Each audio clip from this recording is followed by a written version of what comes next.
Okay, moving on to cumulative relative frequency.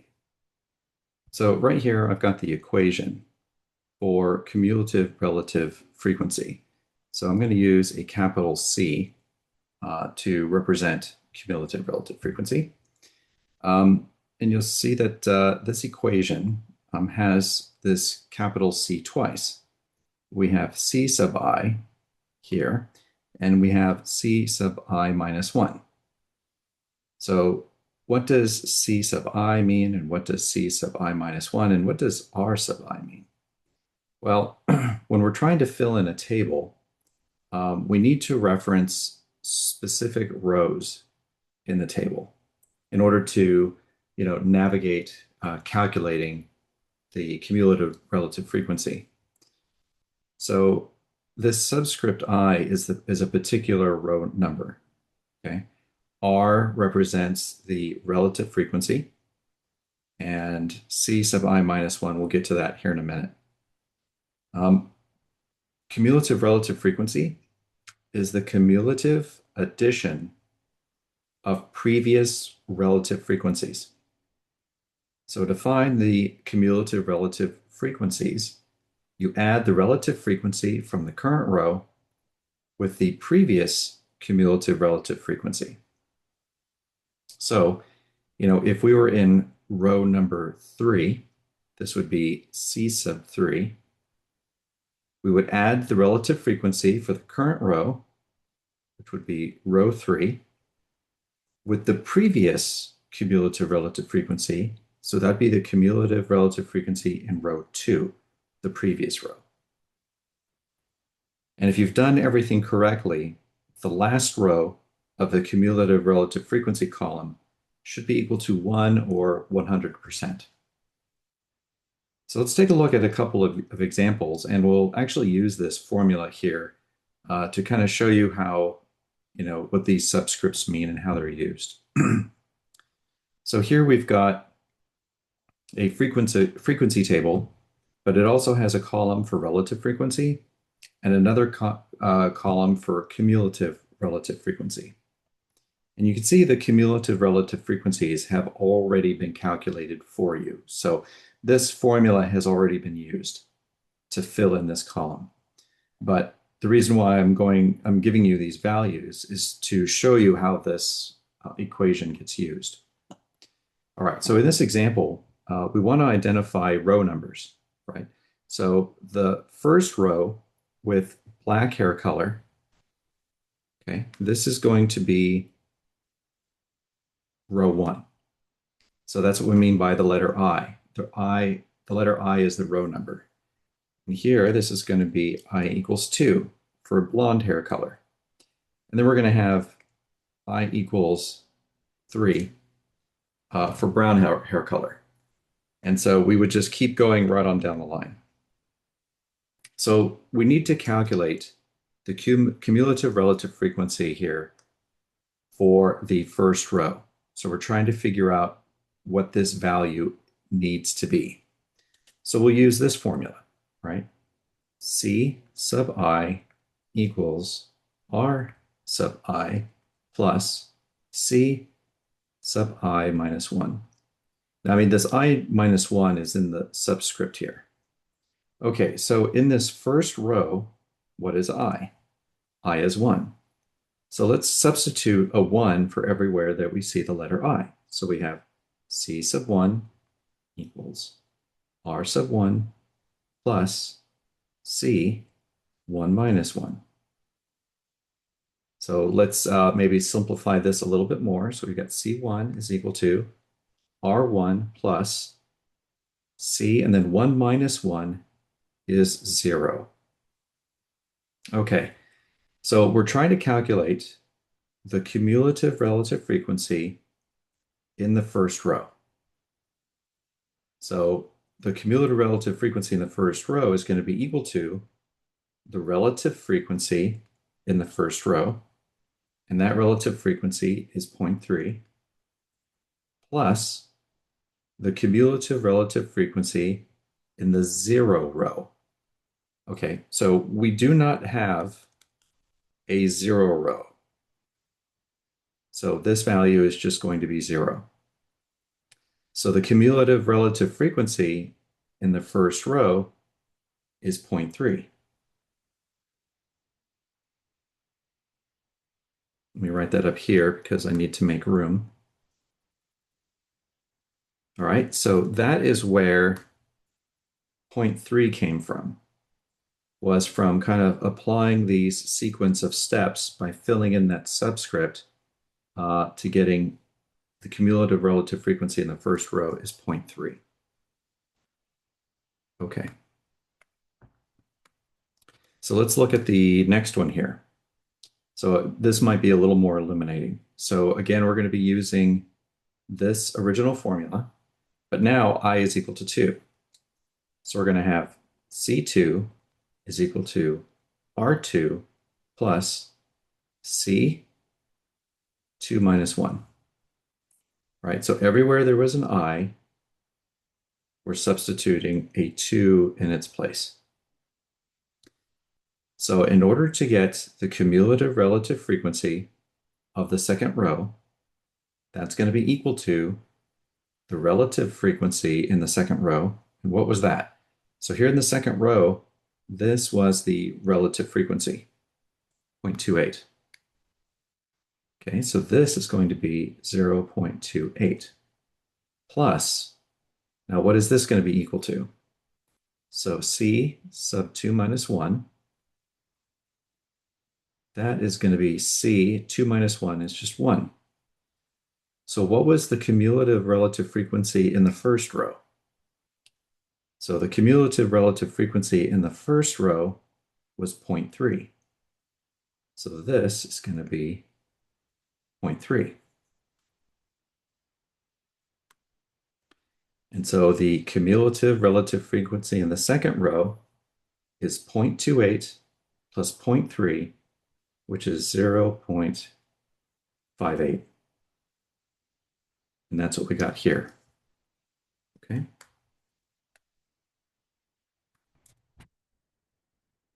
All right, let's look. Let me try and get that to come back down. There we go.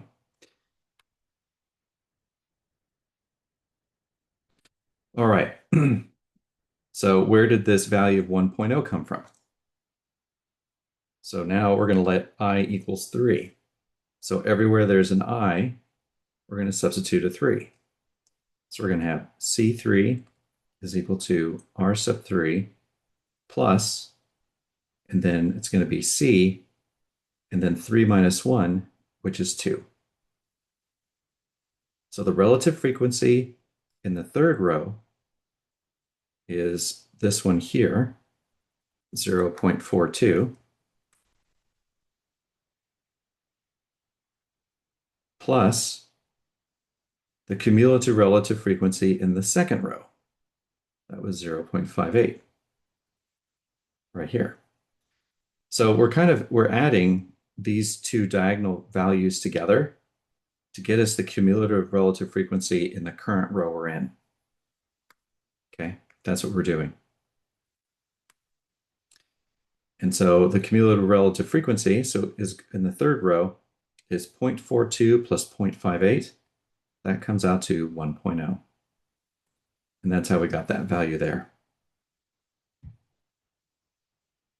All right, so, at first I think maybe this equation might look a little scary just because, we're dealing with an algebraic equation, okay, but this algebraic equation does not have, x and y in it, which are typically variables you're used to seeing, okay? Instead, it's got this variable c and this variable r, kind of what does that mean? And then also this has a subscript, what does a subscript mean when it's next to a variable? Yeah, and this might be something you've never seen before, but it's important that you get exposed to things like this.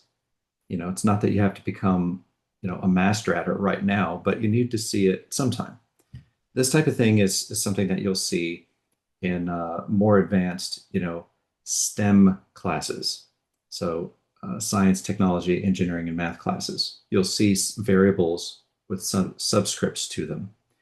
Okay, so this is just an introduction to that type of mathematical language. So you can see here that in this example that I gave with hair color, there aren't going to be any more rows of data. How do I know that? Because after this brown hair row, after the third row, we reached 100%. So that means that's going to be the last row. There aren't going to be any more. Um, so let's look maybe at this next example, and we'll apply the same formula to it. Okay. So again, the cumulative relative frequency in the current row is equal to the relative frequency in the current row plus the cumulative relative frequency in the previous row, like that. Okay, so here we've got I equals 1. So the cumulative relative frequency in the first row is equal to the relative frequency in the first row plus the cumulative relative frequency in the previous row. All right, so the relative frequency in the current row, row 1, is 0.36.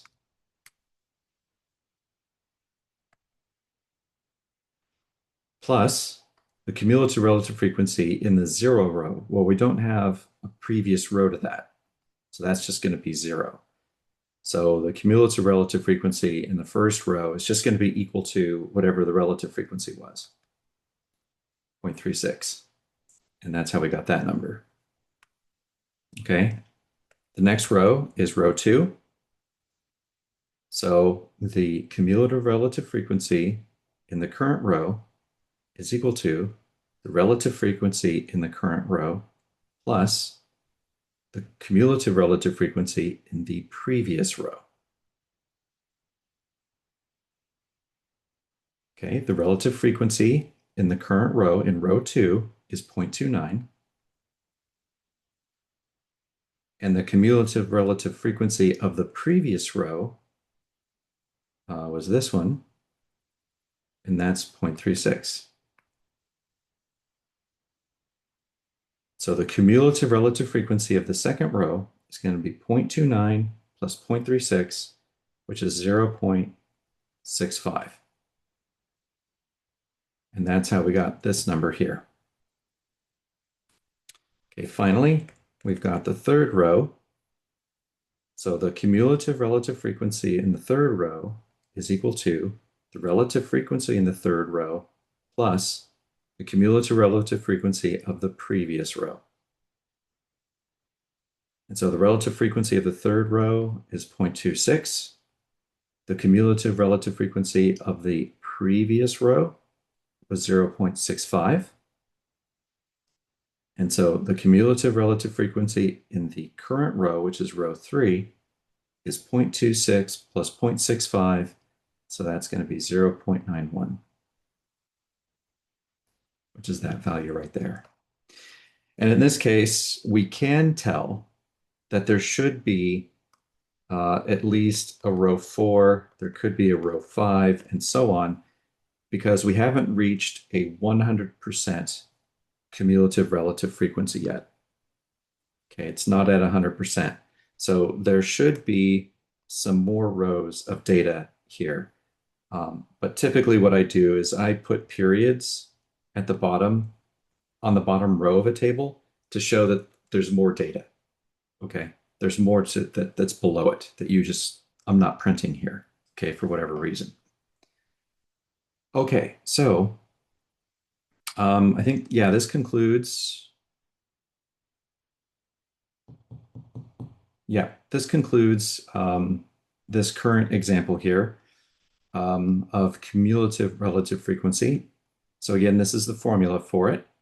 And I've given you 2 examples where we've got a frequency column, relative frequency column, and we've got an added cumulative relative frequency.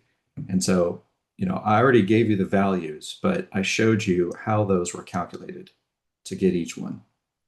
So once again, you kind of add the relative frequency and the cumulative frequency in a diagonal to get the cumulative relative frequency in the current row. All right, let me know if you have any questions.